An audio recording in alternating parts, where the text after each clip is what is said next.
Hi, this is the Unconventional Woman speaking. This is the post-date vlog for date number 15 with the PhD student from Central St. Martin's.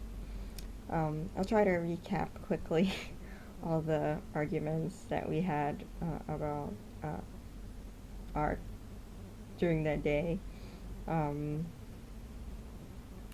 he basically believes in purely aesthetic art and that his work shouldn't have any political content. And I said that if your work doesn't have any political content, it's purely aesthetic, it is taking a space where other work that could have some content, I'm not saying political, just some content, um, is taking that space. So basically you're saying you believe in the status quo because you're reinvesting in the status quo by taking that space in the gallery and saying nothing. Mm. So it is very political. And saying I want everything to be the way it is. Yeah, and then um, he's just like, well, who is it that is telling me to like this specific, like these certain things, like this kind of work? Because I kept on referring to they. And he's like, I just think we should make work that, painting about painting, work that refers to work that refers to the history of art. And I said, well, this so-called history is, made by certain people. It's a history of work made by certain people, and excluding most people. And so this is what has conditioned you to like certain things because you're only listening to this specific exclusive group that happened to take over history. And that's why they call it his story. um, yeah, but then he says he likes a lot of women artists. A lot of his favorite painters are female.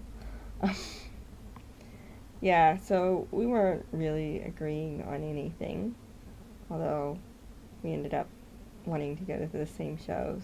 And then we went to the Gerard Richter show on accident. I'm like, yeah, I don't like Gerard Richter. He's like, are you kidding me? Gerard Richter. I'm like, yes, so that's who they want you to like the most, Gerard. And I said, you know, what's more interesting about this gallery is not the actual work, it's the performance of class and privilege taking place in the gallery. The work actually isn't saying anything, it's just reinstating the status quo. um, so, yeah, I don't know if it would be very fun to date an artist who I don't agree with on anything. I liked him. I liked his kind of energy. He was very low key, so he wasn't pushy, but then he wasn't cold or distant. Um, and when we did end up kissing, it was nice, but I had to lean over a couple of times.